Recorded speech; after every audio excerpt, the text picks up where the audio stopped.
Bueno, hermanos, primeramente vamos a decir que estamos en solidaridad con el pueblo de Israel, no con el pueblo de Dios, porque lamentablemente hay muchos inocentes que están muriendo, no solo de parte de Israel, sino también de parte de la Franja de Gaza. Hay gente inocente. Por eso se trata de un grupo terrorista que está llevado a otro país con mucho más poder, y realmente está pasando esta desgracia hoy. Y bueno, somos solidarios con las víctimas, ¿no? Le pedimos al Señor que ponga su mano, ¿no?, sobre personas inocentes que no tienen nada que ver con los fundamentalistas, con todo aquello que se genera, ¿no es cierto? Y estamos, y nos entristece, ¿no? Como toda guerra, como lo que está pasando en Ucrania, ¿no? Ya más de un año y sigue una guerra que no tiene un propósito. Bíblicamente puede llegar a tener un propósito, que Rusia necesita tener todo lo que es el sur de su país, ¿no?, en lo que era antes, para llegar a Siria, y de Siria ahí llegar a Israel, ¿no es cierto?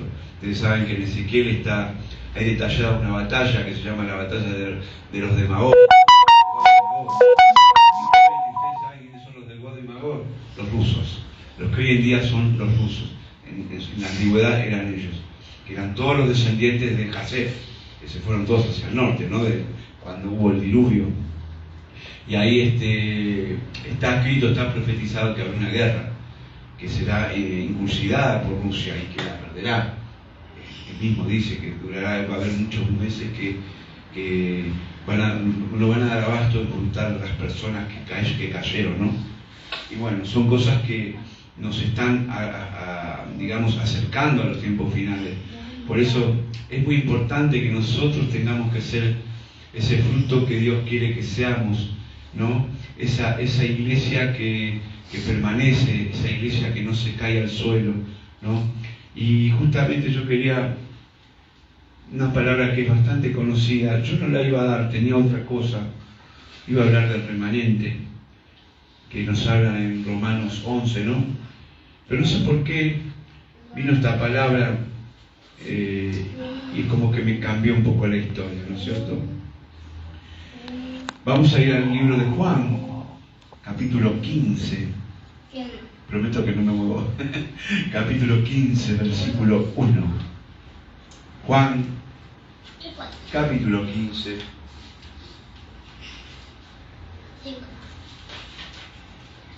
Versículo 1.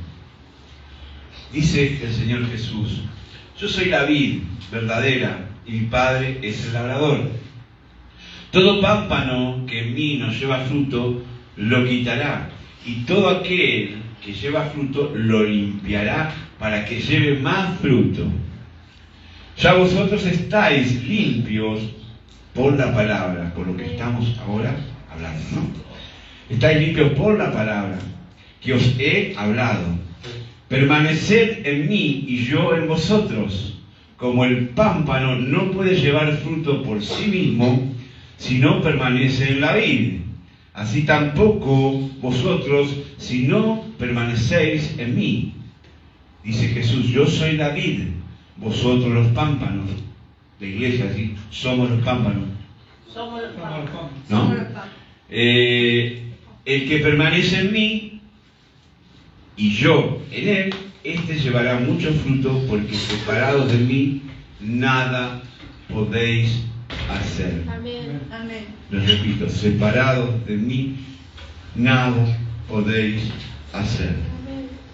Padre, gracias por esta palabra, por permitirnos, Señor, disfrutar de lo que tu Hijo nos predicó y nos dejó, para que podamos ser edificados, Señor, para que podamos comprender cuán grande es tu amor hacia nosotros, pero que también debemos tener algo que hoy escasea mucho en los tiempos: permanencia. Permanencia en tu palabra, permanencia en tu iglesia, permanencia para ser tu iglesia. Por eso te pedimos, Señor, danos el discernimiento para que podamos, Señor, entender y podamos, Señor, ser edificados en esta noche. Te damos gracias en el nombre de Cristo Jesús.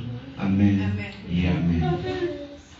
Tenemos un Dios que es el labrador, aquel que puso una vid, su Hijo Jesús. Y la vid, que es la uva que nosotros conocemos, es algo que representa, ¿no es cierto?, también a Israel, y representa también la vid, nos da, digamos, cierta alegría, cierta fortaleza, ¿no? Y somos nosotros, nos dice el Señor Jesús, que tenemos que permanecer en Él. Es imposible, termina diciendo la palabra, que nosotros, sin Jesucristo, podamos permanecer en la vida.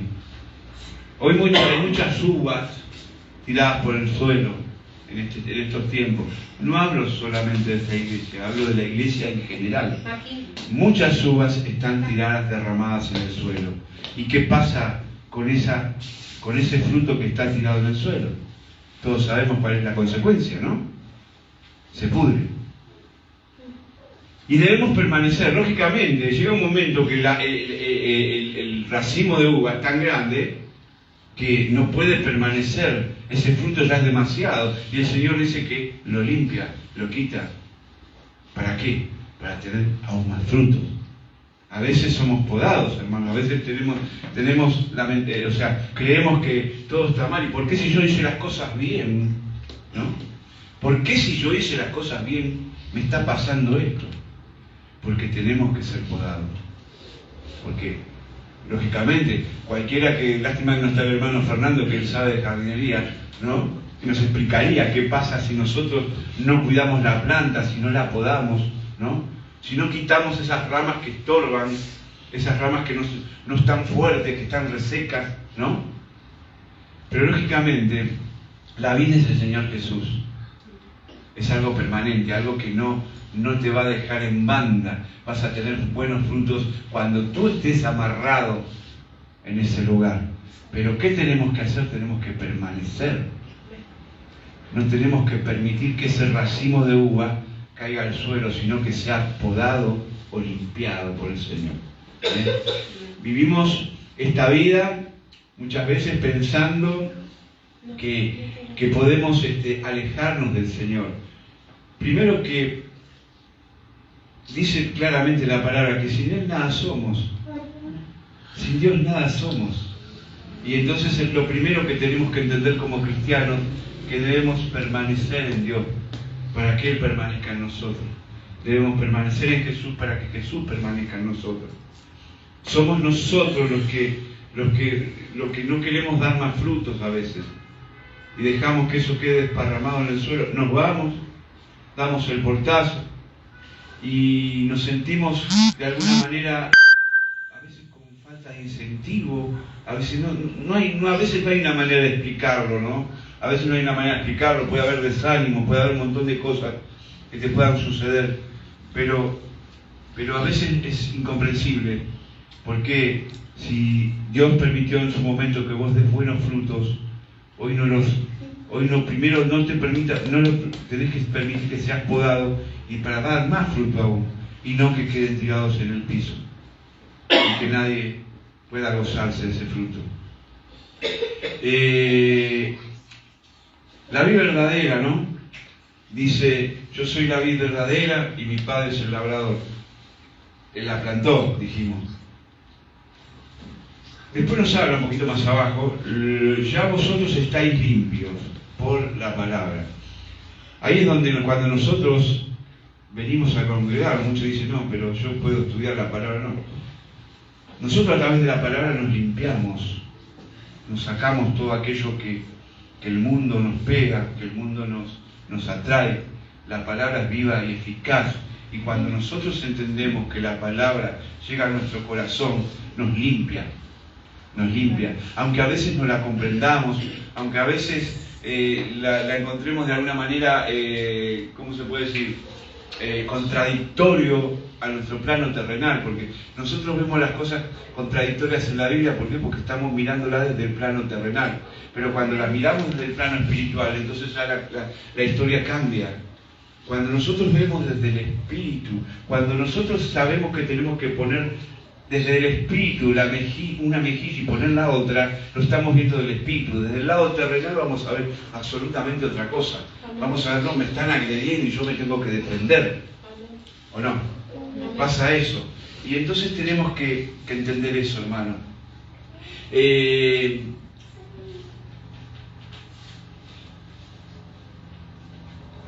Dice,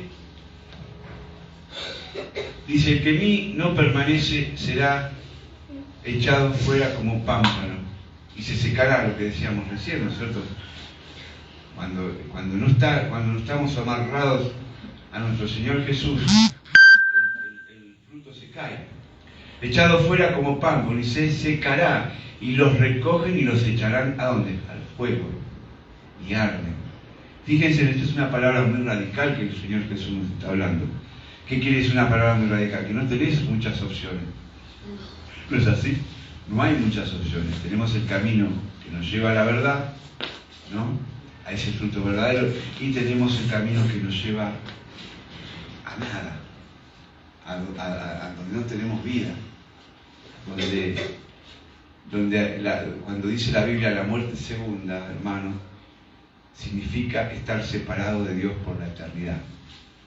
¿Qué podemos, si estamos diciendo que no podemos estar separados de Dios, que sin Dios nada somos? Entonces, si estamos separados, si estamos en la muerte, no somos nada. Estamos al acecho de algo que no podemos controlar ni manejar, ¿no? O sea, nuestro control que nosotros creemos tener en la tierra se termina. Por eso, cuando nosotros permitimos que sea el Señor que nos controle, que sea el Señor que nos gobierne, que sea el Señor aquel que nos da las directivas de cómo vivir una vida ordenada, cómo vivir una vida de santidad, ¿no? Recién estábamos cantando la canción de un personaje de la Biblia que se llama Zaqueo, que Zaqueo tenía muchas...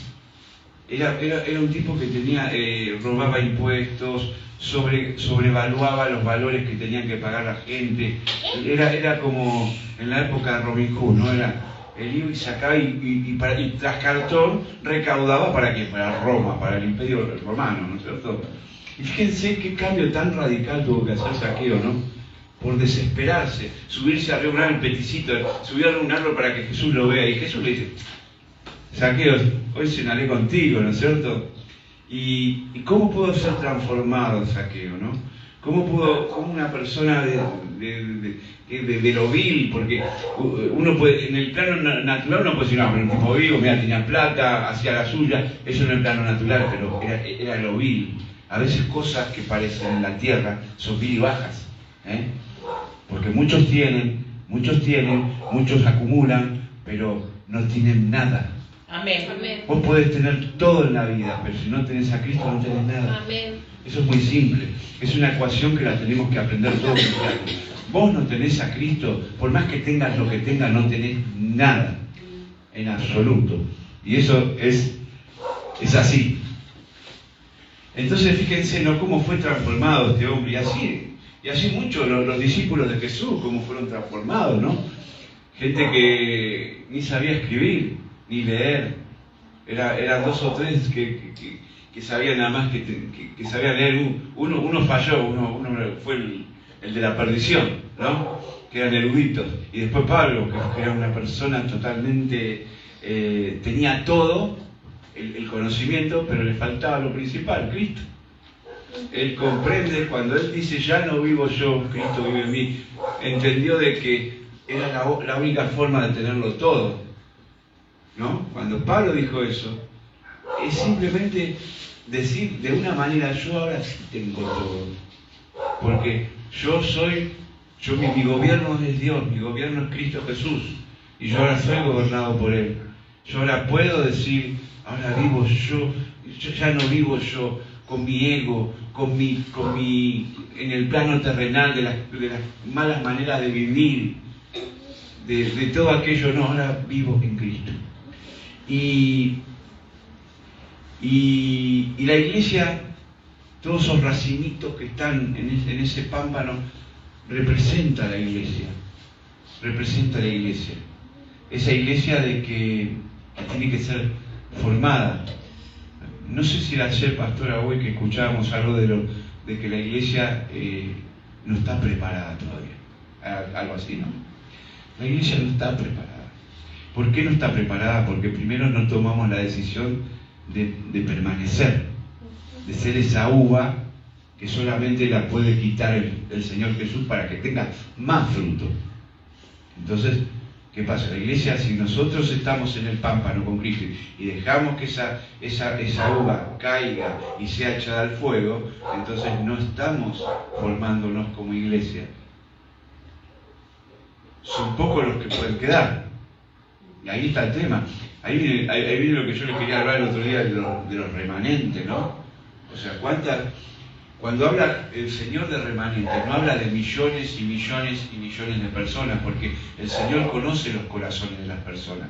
Y sabe que hay muchas personas que están fallando, que esperan, más allá de que Él sabe, espera que en su libertad de elegir puedan cambiar esa opción, esa vana manera de vivir, ¿no es cierto? El Señor está esperando eso. Por eso incluso se tarda el Señor. Yo estoy convencido que el Señor se tarda porque es poca la gente que se va a salvar. Es poca la gente. Entonces, ¿por qué? Porque no está preparada. Cuando a Elías le dijo, en Romanos 11 nos relata, ¿no? Cuando Elías dijo, Señor, yo solo he quedado, han matado a todos han matado a los discípulos, han matado a todos los sacerdotes, han matado a todos, y yo solo he quedado y me quieren matar. Pero el Señor tenía guardado un remanente. Y cuando hablamos de la palabra remanente, no hablamos de una masa, que es distinto, una masa que se juntan 3, 4 millones de personas, no sé, es mucho menos. Pero el remanente es lo que le da vida a la iglesia, es lo que cada remanente que haya en cada iglesia son las que va a dar la fuerza en este último avivamiento, la que va a dar la fuerza en estos tiempos, aquellos que hablen con la verdad, aquellos que no hablen con la mentira, aquellos que prediquen la palabra, que dicen a tiempo y destiempo, como dice el apóstol Pablo, ¿no es cierto? Esos son los que van a prevalecer. Quizás no seamos muchos, pero nosotros, como encargados, aquellos que hoy estamos ocupando una silla, tenemos que encargarnos de ir a buscarlos. Es nuestro deber. Hoy hay una gran parte de la iglesia que no viene. En algunos casos, por la falta de trabajo, por el tema del trabajo, por otros casos, porque tenemos algo más importante que hacer. Ahora, me estoy dando cuenta que hay muchas personas que es como que tienen algo importante que hacer todos los jueves y todos los sábados ahora, ¿no? Me da esa impresión, no sé. Capaz que me equivoco. Pero yo no te digo, hay cosas que, bueno, no la puedes postergar, pero, hermano, yo quiero decirte que la iglesia y la vida verdadera se construye de esa manera, participando de los cultos. O sea, tener esa entereza de decir, voy a ir porque no voy por los pastores, voy por mí mismo, por mi salvación. La salvación es personal, hermano. La salvación si bien vivimos bajo una gracia que es un regalo, pero siempre decimos, nosotros el regalo de la gracia lo tenemos que pagar con honrar lo que Dios derrama en nuestras vidas. Es la manera que nosotros tenemos que pagar la gracia. No es que sacamos la billetera, la chequera o agarramos Mercado del Pago y pagamos gracia, ¿no? Porque ahora hasta eso capaz que quieren vender el Mercado del Pago. Hasta la gracia. Y no es así, hermano. La gracia es honrar lo que Dios derrama en nuestras vidas. De eso se trata, de la manera que nosotros tenemos que retribuir el regalo que Dios nos hace en nuestras vidas. Si nosotros tenemos esa capacidad de entenderlo, hermano, es darle esas 2 horas, esas 4 horas por semana simplemente al Señor. ¿Para qué? Para que seas edificado. Y si alguna vez te toca de que sos podado, dale gracias a Dios. Dale gracias a Dios porque te está preparando para que des más fruto. Para que tu fruto sea abundante. Para que no se caiga y se pudra. Llega un momento que la uva está madura, ¿no? Lista. Entonces el Señor la poda. Pero si vos no querés permanecer, se va a caer en el suelo y ya está. ¿Y qué hiciste con todo con lo que Dios te dio? Es como los talentos, ¿no? ¿Qué hicimos? ¿Lo enterramos en la tierra? ¿O lo invertimos en dólar group? ¿Cómo hacemos? ¿Qué hacemos?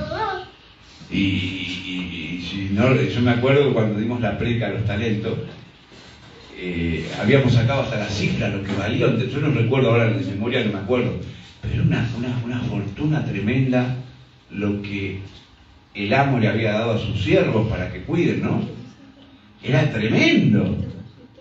Y era tremendo lo que le había dado. Y imagínense cuán grande es lo que Dios te da, ¿no?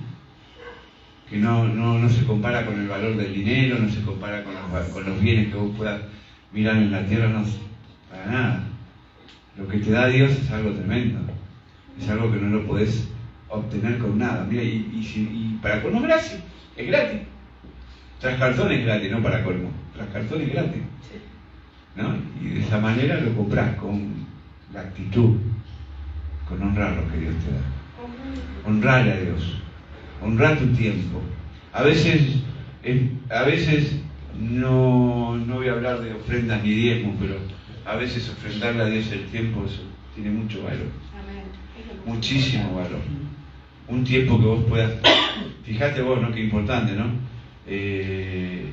Porque vos el tiempo, vos no vas a venir a la iglesia a pagar una cuota como en un club para venir a asistir y te vas cuando querés, no. Acá venís a honrar tu tiempo, a darle el tiempo al corazón, a derramar el corazón al Señor, a adorarle al Señor, bendecir al Señor, amarle al Señor. Fíjense qué importante, ¿no? Que es darle el tiempo al Señor. No solamente eso no tiene un valor monetario, sino tiene un valor tremendo para Dios. Cuando Dios te ve asomarte por ahí, ¿qué hago? Vengo a limpiar la iglesia, vengo a dar mi tiempo para, no sé, hay que pintar una pared o lo que sea. Eso ¿sabes cómo lo ve Dios? No. Y están los que a veces diezman, pero diezman, nada más. Pero ¿qué hay del servicio hacia Dios? ¿No? ¿Qué hay del servicio hacia Dios? De entregar tu corazón. Señor, yo confío en ti, yo confío que vos eres mi fuente. Yo confío primeramente que eres mi salvación. Yo confío que eres mi fuente, aquel que me bendice de lo que yo necesito. Yo creo, Señor, que tú eres aquel que me va a ayudar a que mi familia también te siga, pueda venir a la iglesia. Yo sé, Señor, que tú eres todo. Porque como dice la palabra, sin ti no soy nada. Es lo que nos acaba de decir el Señor Jesús. Y yo creo que es un tiempo, como arranqué al principio, ¿no? Que hablábamos de que hay consecuencias en el mundo terrenal que están sucediendo, que son bíblicas, que son cosas que realmente están sucediendo, han sucedido y siguen sucediendo. Y la iglesia aún no está preparada. Entonces, yo te insto a que puedas prepararte, puedas tener tu Biblia, tu celu Biblia, y en ese tiempo que tenés, o hacételo el tiempo, limpiate con la palabra. Amén. Como dice, limpiate con la palabra. Que la palabra nos va a ayudar, pero nunca veamos la palabra desde el plano terrenal, porque nos va a parecer contradictorio. Veámoslo desde el plano espiritual. Pero para verlo desde el plano espiritual tenemos que ser más espirituales, ¿no? Vivir en santidad, tratar de ser generoso, en el sentido generoso con el hermano, preocupados por el prójimo, ¿no? Amar a Dios y al prójimo, ¿no? Son esas cosas en las cuales nosotros tenemos que hacer hincapié. Por eso, hermanos, es algo importante que seamos esa vid, ¿verdad? Esa vid que es nuestro Señor Jesús, y que Él podamos estar contenidos en Él, ¿no? Aferrados a Él, ¿no? Que sea Él que nos pueda, para ser mejores, para obtener mayor fruto.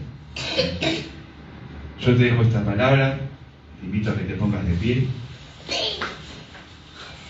Podemos esperar a la chica nueva que vino, así la presentamos, la recibimos. Así que bueno, y dice que los niños también hay que portarse bien, ¿o no? ¿Se portan bien los niños? Hoy se portaron bien, ¿eh? Hoy, ¿no? ¿O me parece a mí? ¿Se portaron bien los niños? A ver que me digan, sí. Los niños, ¿se portaron bien? Sí. Muy bien, muy bien. Unos angelitos de Dios. unos querubines. Unos querubines, ¿no es cierto? Bueno, chicos, espero que puedan tomar esta palabra. Espero que puedan tomar esta palabra, que el Señor los pueda alimentar, los pueda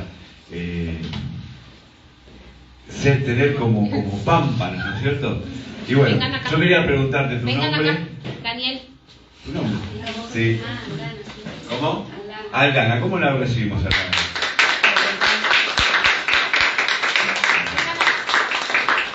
¿Conoces de Jesús, Aldana? ¿Conoces? ¿Estuviste en una iglesia? ¿Qué estás, apartada o...? Bueno, cuando vos quieras, en el momento que vos quieras, puedes aceptar a reconciliarte con el Señor, si querés. Si querés ahora, no hay problema, sino cuando vos